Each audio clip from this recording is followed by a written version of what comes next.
Once a group of young boys were playing in a place that they shouldn't, the graveyard.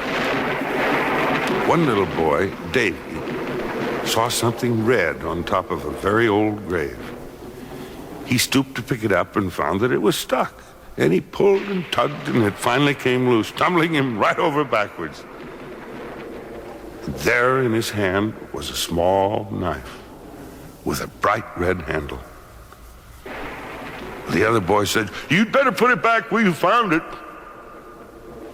But Davy, he was a stubborn lad, and he was determined to keep it, saying, "Finders keepers, losers weepers."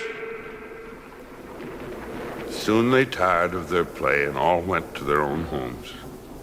Davy ate his supper, said goodnight to his parents, then walked by the old grandfather's clock and climbed the 10 stairs that led to his second-floor bedroom. He took another look at the little red knife, laid it on his bed. Then he went in and brushed his teeth, climbed into his pajamas, and popped into bed. He took one last look at the little red knife, put it under his pillow, and was soon fast asleep. Sometime much later, he awoke. He was cold, very, very cold. He had a funny, creepy feeling inside his stomach. Suddenly, he heard a slight rustling noise at the bottom of the stairs. Who's there?" he whispered.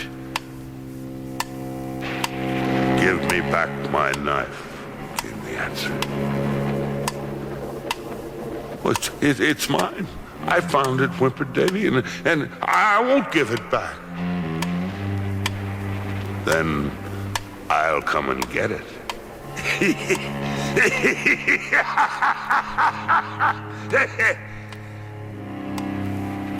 Davy buried himself under the covers and waited stubbornly, holding on to the knife.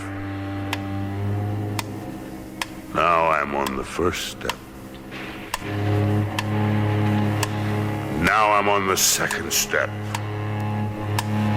Now I'm on the third step. Now I'm on the fourth step. Davy was petrified. Now I'm on the fifth step. Now I'm on the sixth step. Now I'm on the seventh step. Now I'm on the eighth step. Davy was trembling all over. Now I'm on the ninth step. Now I'm on the 10th step. I got you!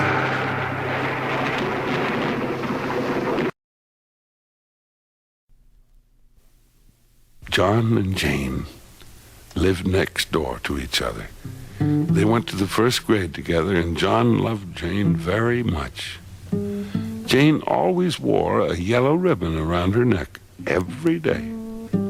One day, John said, "Why do you wear that yellow ribbon around your neck?"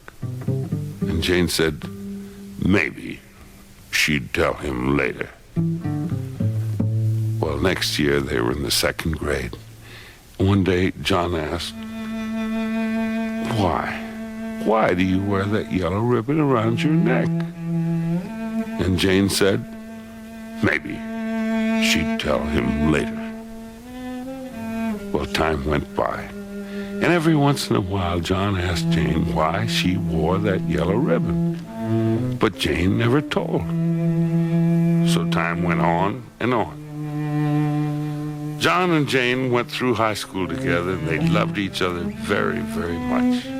On graduation day, John asked Jane, please, to tell him why she always wore the yellow ribbon around her neck.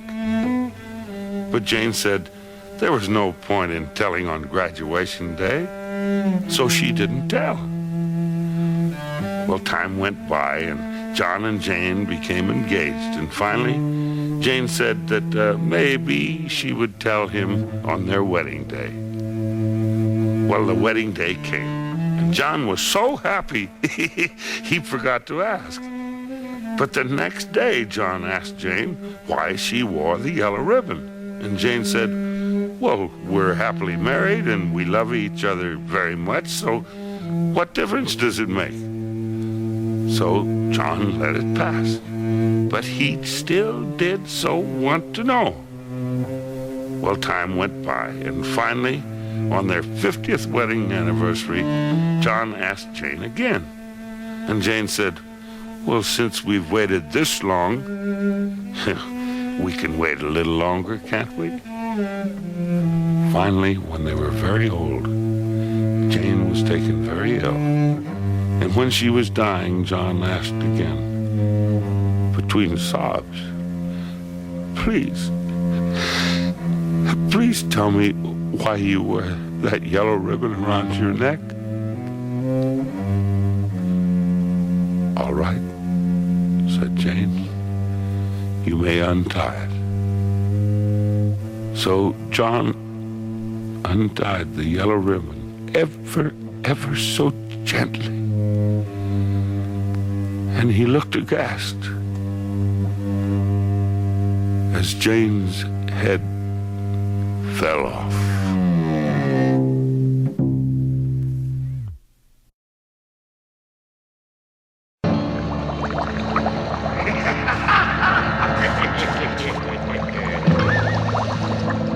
The night before Christmas, and all through the castle, my monsters were having a Yuletide hassle. The tree was all trimmed in foolish things like Wolfman's fangs and vampire wings. It was a monster's holiday, but they were up to no good. It was a monster's holiday, Didn't act like good monsters should. It was a monster's holiday, They found themselves a new prey. It was a monster's They planned to holiday. rob Santa's sleigh. They were making a list and checking it twice. Frankenstein wanted a shiny new trike, a new chain for Yanish, a brace for Eager's back, a shaver for the Wolfman, a new cape for Drac. It was a monster's holiday, But they were up to no good. It was a monster's holiday, Didn't act like good monsters It should. was a monster's holiday, They found themselves a new prey. It was a monster's They planned holiday. to rob Santa's sleigh. The mummy was to signal from the castle roof at the very first sound of a reindeer's hoof. As Santa slid down the chimney wall, the zombies were to make off with sleigh and all. For beyond the moat there rose such a clatter, I jumped to the window to see what was the matter. Like a bolt of lightning, it happened so quick. There in our midst stood old Saint Nick. It was a monster's holiday, But they were up to no good. It was a monster's Didn't holiday, act like good monsters should. It was a monster's They found holiday, themselves a new prey. It was a They monster's planned to holiday. rob Santa's sleigh. But he began to dig down deep in his sack and came up with the traction for Igor's back. Drac got his cape, Frankie promised to behave, and the Wolfman was happy. Now he can shave. It was a monster's holiday, And all ended well. It was a monster's holiday, Santa was really It swell. was a monster's holiday, No need to rob Santa's It son. was a monster's holiday. Maybe next year he'll come back. Now, you monsters. What do you think of Santa? Wasn't he great? Remember, he's the one you wanted to bait. He brought you happiness and cheer and wished you a Merry Christmas and a Happy New Year. Now, wait a minute, Mommy. What did you think of Santa? Mommy done told me when I was in Band-Aids that he was the greatest. Yes, he was the greatest. And a Merry Christmas to everybody. And you remember, there's going to be a full moon. Yeah, moon.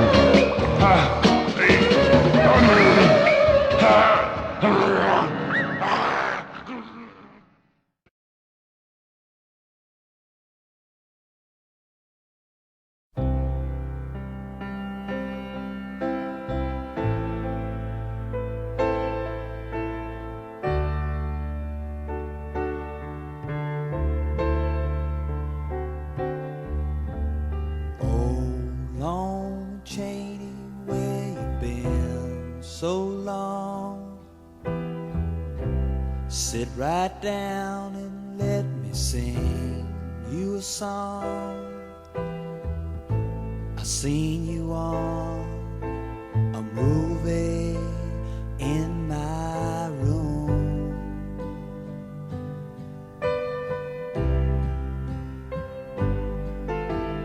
Oh, Lon Chaney with a velvet touch, a silver dagger in the black man's crutch. Now's the time to come out from your tomb.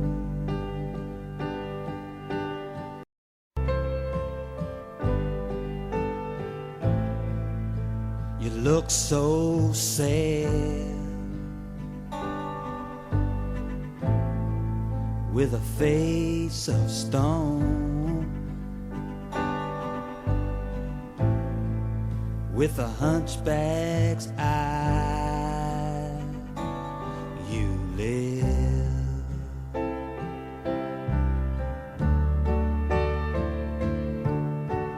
Oh, Lon Chaney with a velvet touch,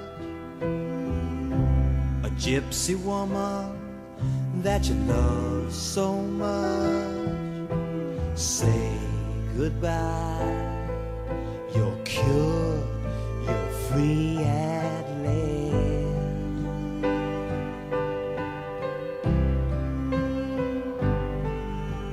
Oh, Lon Chaney, what's to hold you back? The Wolfman's dead and the old black cat is gone, like a memory faded from your past.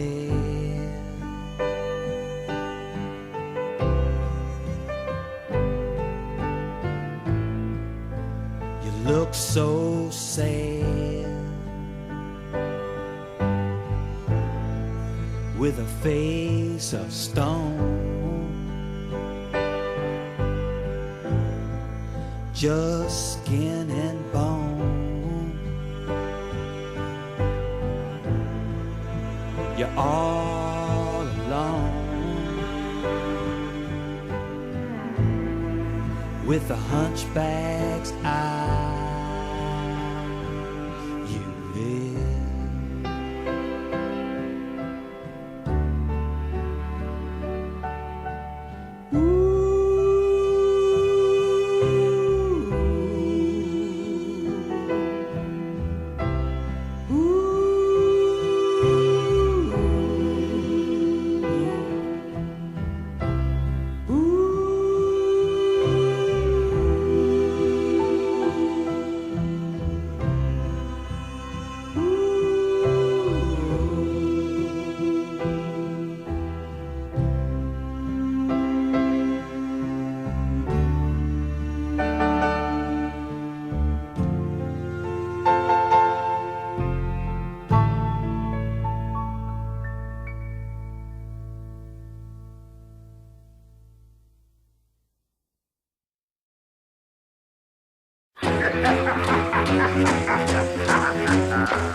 Dreams and bones and bats and bones and teenage monsters and haunted homes, a ghost on the stair, a vampire's bite.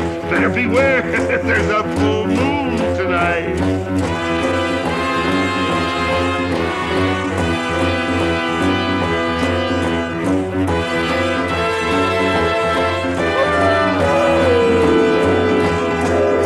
Cannibal spiders creep and crawl, boys and ghouls having a ball.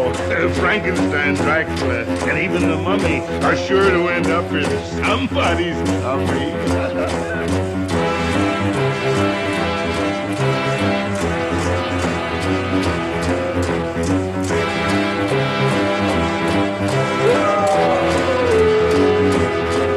Take a fresh rodent, some toadstools and weeds, and add an old owl and the young ones she breeds. Mix in 7 legs from an 8-legged beast, and then you're all set for a cannibal feast.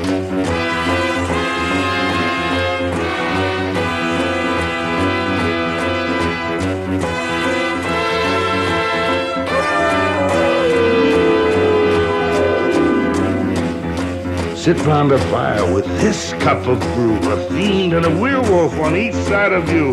This cannibal orgy is strange to behold, and the maddest story ever told.